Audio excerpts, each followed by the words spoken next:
आज हम class 9th thermal properties of matter chapter 9 के एमसीक्यूज उसके बाद न्यूमेरिकल सॉल्व करते हैं। तो एमसीक्यूज है heat is a form of energy, option C is correct.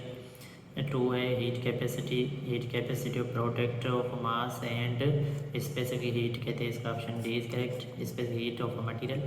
तो उसके बाद एमसीक्यूज नंबर जो है थर्ड है the amount of heat needed to convert substance from liquid to gas is called heat of vaporization, यानी ये is correct. उसके बाद एमसीक्यू नंबर 4 है thermal energy transfer required per unit mass to increase temperature by 1 centigrade or 1 Kelvin is called specific heat, इसको कहते हैं specific heat capacity, option B is correct. MCQ number जो है fifth है MCQ number fifth है fix temperature at which pure liquid boil is called boiling point कहते हैं, इसका ऑप्शन सी इज करेक्ट।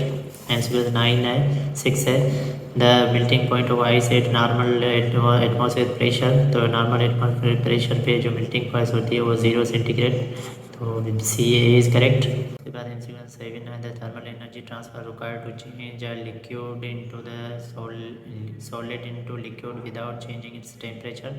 तो इसको लेटेंट हीट ऑफ यूएन कहते हैं, A is correct. The thermal energy transfer required to change liquid to gas without changing its temperature is called latent heat of vaporization, B is correct। MCQ 9 है evaporation occur at freezing, melting, boiling, तो all temperature भी होती है, ठीक है। MCQ 10 है the rate of evaporation of liquid can be increased by increasing in boiling points, तो इसका option C is correct. MCQ 11 है linear thermal expansion of solid depend, तो ऑल ऑफ दीज पे डिपेंड करती है, ऑल ऑफ दीज यानी D is correct.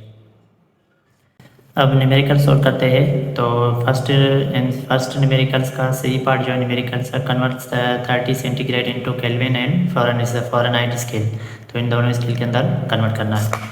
आइए हम कन्वर्ट। सबसे पहले सवाल क्वेश्चन में से जो हमें डेटा मिली है वो कितनी मिली है, सेंटीग्रेड की जो है 30 सेंटीग्रेड मिला हुआ है। उसको रिक्वायर क्या है, रिक्वायर करना है पहले फ़ारेनहाइट स्केल में कन्वर्ट करना है, उसके बाद केल्विन स्केल में, दोनों को केल्विन स्केल को के से रिप्रेजेंट करते हैं, इसको कन्वर्ट करना है, ठीक है।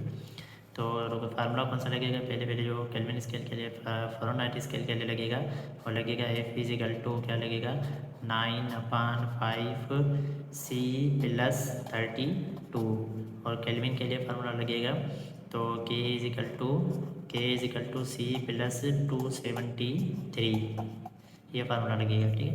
इसी फार्मूले के वैल्यू पुट करके पहले जो है हम पार्ट 1 को सॉल्व करते हैं, यानी इसको तो पहले इसी फार्मूले के अंदर पुट करते हैं। तो ए फिजिकल टू 9/5 सेम का सेम, सेंटीग्रेड कितना मिला हुआ है 630 प्लस 32, 5 का डबल इस पर 1 टाइम, इस पर 6 टाइम, 9 को 6 से मल्टीप्लाई करोगे तो हमारा जवाब आ जाएगा कितना आ जाएगा 54 प्लस 32, इनको ऐड कर लेंगे तो हमारा जवाब आ जाएगा कितना 86 फ़ारेनहाइट स्केल, तो 86 में कन्वर्ट हो गया, ठीक है।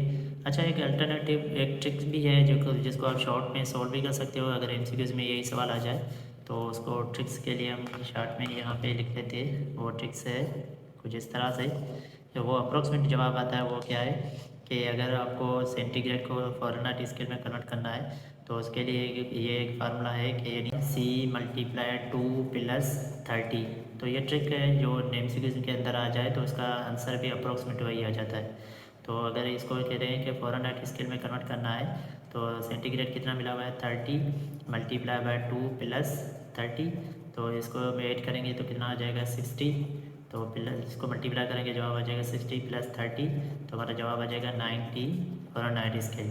तो ये देखिए हमारा जो जवाब आ रहा है ट्रिक के थ्रू, तो वो भी अप्रोक्सीमेट वही सेम 86 और 90 करीब करीब आ रहा है। ये शॉर्ट मेथड था एमसीक्यूज के लिए, ठीक है। अप्रोक्सीमेट आंसर आता है तो ये फार्मूला याद नोट कर ले, तो ये फार्मूला होता है, ठीक है।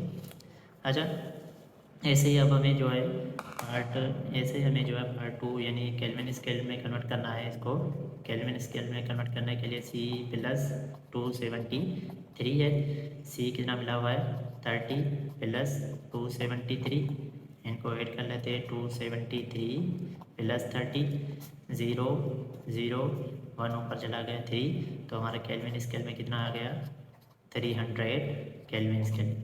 तो रिज़ल्ट लिख लेते हैं। तो रिज़ल्ट क्या थी, फ़ारेनहाइट स्केल में कितना आया 86 फ़ारेनहाइट स्केल। उसके बाद जो है केल्विन स्केल में कितना जवाब आया 300 केल्विन स्केल। ठीक है, ये आ गई हमारे पास रिज़ल्ट। तो उसको रिव्यू कर लेते हैं। ये था क्वेश्चन के बाद हमारे ये डेटा के बाद हमारा ये सॉल्यूशन। इसके बाद न्यूमेरिकल्स का सेकंड पार्ट का जो सी है उसको सॉल्व करते हैं। Convert 212 Fahrenheit into centigrade and kelvin scale. तो इसको केल्विन का सेंटीग्रेड में कन्वर्ट करते हैं। मिला कितना हुआ है, फ़ारेनहाइट स्केल मिली हुई है, कितनी मिली हुई है 212 फ़ारेनहाइट स्केल। रिक्वायर क्या है, सेंटीग्रेड स्केल में रिक्वायर है, और उसके बाद केल्विन स्केल में रिक्वायर है, केल्विन स्केल में रिक्वायर है।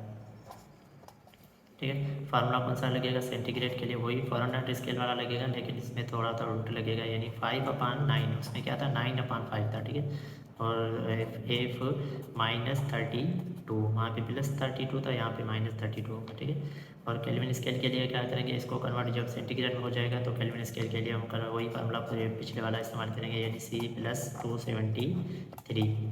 ठीक है, इसी फार्मूले में पुट करके हम सॉल्यूशन सोल्व करते हैं। तो पहला पार्ट जो है सेंटीग्रेड को कन्वर्ट करते हैं, 5/9 मल्टीप्लाई बाय फ़ारेनहाइट स्केल कितना मिला है 270 प्लस -32। तो 1200 में से जो है 112 में 212 में से 32 माइनस कर लेते, तो यहाँ से 0 हो जाएगा, 1 इसको दे देंगे, इधर हो जाएगा 8, यहाँ पे हो जाएगा 1। तो यहाँ पे कितना बचा 5/180 डिवाइडेड बाय 9। तो 9 1 ज़ा 9, 9 2 ज़ा 18, यहाँ पे 20 को 5 से मल्टीप्लाई करोगे तो हमारा जवाब आ जाएगा सेंटीग्रेड में कितना 100 सेंटीग्रेड। तो यह आ गया 100 सेंटीग्रेड। अब केल्विन स्केल में कन्वर्ट करना है, तो केल्विन स्केल के लिए फार्मूला है C।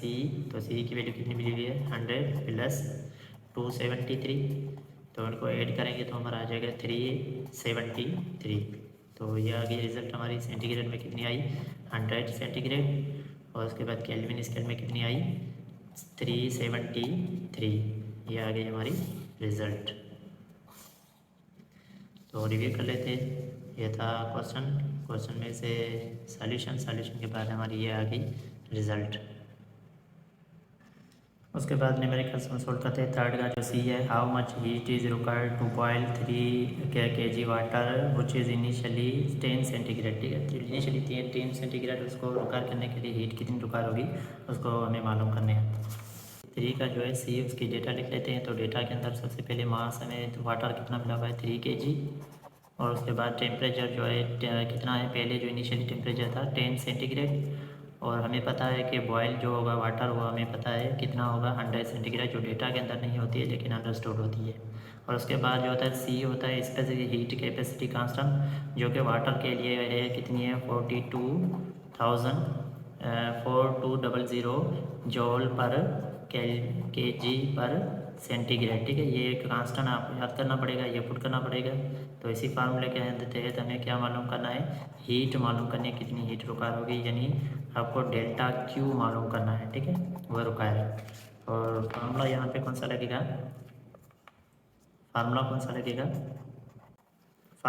लगेगा यहाँ पे, जो लगेगा है A C is equal to delta Q upon, formula कौन सा लगेगा C is equal to delta Q upon M delta T. ठीक है, तो यहाँ पे ये फार्मूला लगेगा। तो सबसे पहले यहाँ से हम डेल्टा टी मालूम कर लेते हैं। तो डेल्टा टी किस तरह से मालूम करेंगे, डेल्टा टी होता है T2 माइनस T1। तो T2 कितना मिला हुआ है 100 माइनस T1 कितना मिला हुआ है 10। तो डेल्टा टी जो हमारे पास डेटा से आ गई कि डेल्टा टी कितना आ गया 90 सेंटीग्रेड। ठीक है, यहाँ से डेल्टा क्यू मालूम करना है, तो सॉल्यूशन करते हैं। तो डेल्टा क्यू हमें मालूम करना है, इधर मल्टीप्लाई और उधर जाकर सी से मल्टीप्लाई होंगे।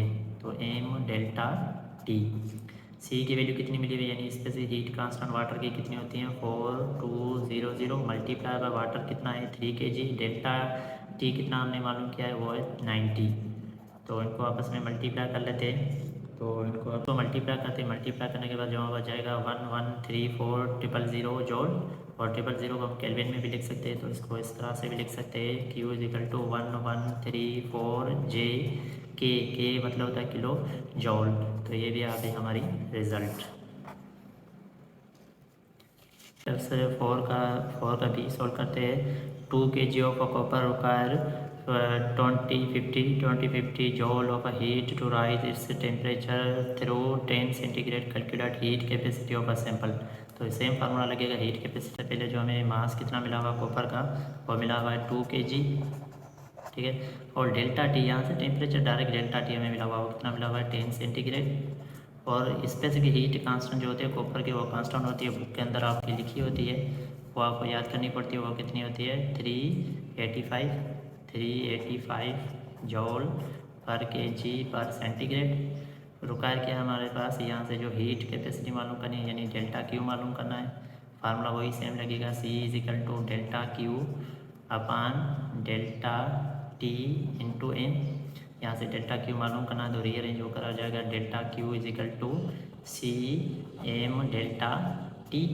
इसी फार्मूले के वैल्यू पुट करके हम सॉल्यूशन सॉल्व करते हैं। तो डेल्टा क्यू हमें मालूम करना है, सी की वैल्यू कितनी है 385 मल्टीप्लाई बाय एम कितना है 2 मल्टीप्लाई बाय 10। तो इनको आपस में मल्टीप्लाई करेंगे तो हमारा जवाब आ जाएगा डेल्टा क्यू कितना आ जाएगा, डेल्टा क्यू हमारे पास जवाब आ जाएगा 77 इजिकल टू 7700 जॉल, 7700 जॉल। तो हमारी ये आ गई रिजल्ट कितनी आई, क्यू डेल्टा क्यू हमारे पास कितना आ गया 7700 जॉल। जॉल हीट का यूनिट होता है, ठीक है। तो रिव्यू कर लेते यह था क्वेश्चन में से डेटा के बाद ये हमारी आ गई रिजल्ट। 13 है iron block of a volume 3 iron block of a 3 metre iron block of a volume 3 metre cube is heated so that its temperature change from 25 centigrade to 100 centigrade if coefficient of linear expansion of iron is 11 10 power -6 centigrade. What will be the new volume of iron block after the heating. ठीक है, linear expansion हमें मालूम के दौरान जो हमें ये मालूम करनी है कि पहले टेम्परेचर इतना था तो अब इंक्रीज़ होकर 100 सेंटीग्रेड हो गया, तो उसकी बताओ कि कितना वॉल्यूम इंक्रीज़ होगा। ठीक है, तो ये हमने की, तो सबसे पहले जो वॉल्यूम में कितना मिला हुआ है 3 मीटर क्यूब और टेम्परेचर पहले कितना था 25 सेंटीग्रेड। ठीक है, T2 यानी टेम्परेचर कितना हो गया अब 100 सेंटीग्रेड। और ये जो अल्फ़ा मिली हुई है ये होता है लीनियर एक्सपेंशन कितनी है 11 10 पावर -6। और रिक्वायर क्या है हमारे पास, वो होता है वॉल्यूम एक्सपेंशन, जिसको बीटा से मेंशन करते हैं। ठीक है, बीटा वॉल्यूम एक्सपेंशन मालूम करनी, यानी बीटा से रिक्वायर करते मेंशन करते हैं। और फार्मूला कौन सा लगेगा, जो फार्मूला लगेगा तो delta V is equal to beta V into delta T, ये फार्मूला लगेगा। ठीक है, तो सॉल्यूशन करते हैं। तो सॉल्यूशन करने से पहले यहाँ पे देखिए फार्मूले के अंदर डेल्टा वी मिला हुआ है, डेल्टा वी मालूम करना है कि वॉल्यूम पहला यानी पहले वॉल्यूम इतना था, उसके बाद चेंज होकर कितना होगा वो हमें मालूम करना है। तो ये मिला हुआ है डेल्टा टी मिला हुआ है, लेकिन बीटा नहीं मिला हुआ है। ठीक है, यहाँ पे जो डेटा के अंदर मिली हुई है वो अल्फ़ा की वैल्यू मिली है, तो बीटा किस तरह से मालूम करेंगे, पहले डेल्टा टी की निकाल लेते हैं। तो डेल्टा टी किस तरह से निकालेंगे, तो वो निकलेगा T2 माइनस T1। तो T2 कितना है 100 माइनस T1 कितना है 25। तो हमारा T2 जो हो जाएगा डेल्टा टी आ जाएगा 75 सेंटीग्रेड। और बीटा की वैल्यू यहाँ से यहाँ अल्फ़ा की वैल्यू मिली है, बीटा की वैल्यू मालूम करनी है। तो इसके लिए एक फार्मूला है कि बीटा जो इक्विवेलेंट होता है 3 अल्फ़ा के, यानी तो इसको 3 से मल्टीप्लाई कर लो, 3 multiply by 11 multiply by 10 power -6। 11 को कर दोगे तो कितना हो जाएगा 33 10 पावर -6, यानी बीटा की वैल्यू मिल गई, डेल्टा टी की वैल्यू मिल गई, वी की वैल्यू मिल गई। इसी को अंदर पुट करके हम सॉल्यूशन करते हैं। तो डेल्टा वी हमें मालूम करना है, बीटा की वैल्यू कितनी है 3 multiply 3 10 power -6 multiply by V की वैल्यू पहले वाले में कितना था 3 मल्टीप्लाई बाय डेल्टा वी कितना मिला हुआ है, डेल्टा टी कितना मिला हुआ है 75।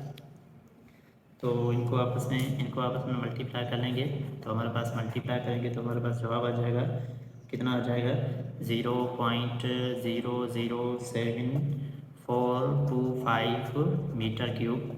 तो ये आ गई हमारे पास रिज़ल्ट लिख लेते हैं। तो ये आ गई हमारे पास रिज़ल्ट कितनी आ गई डेल्टा वी की, वो आ गई 0.007 425 मीटर क्यूब। तो रिव्यू कर लेते हैं, ये था क्वेश्चन में से डेटा में से सॉल्यूशन, और ये हमारे रिजल्ट। डेटा में से देखें डेल्टा टी इस तरह से मालूम की और बीटा इस तरह से 3 अल्फ़ा के इक्विवेलेंट है।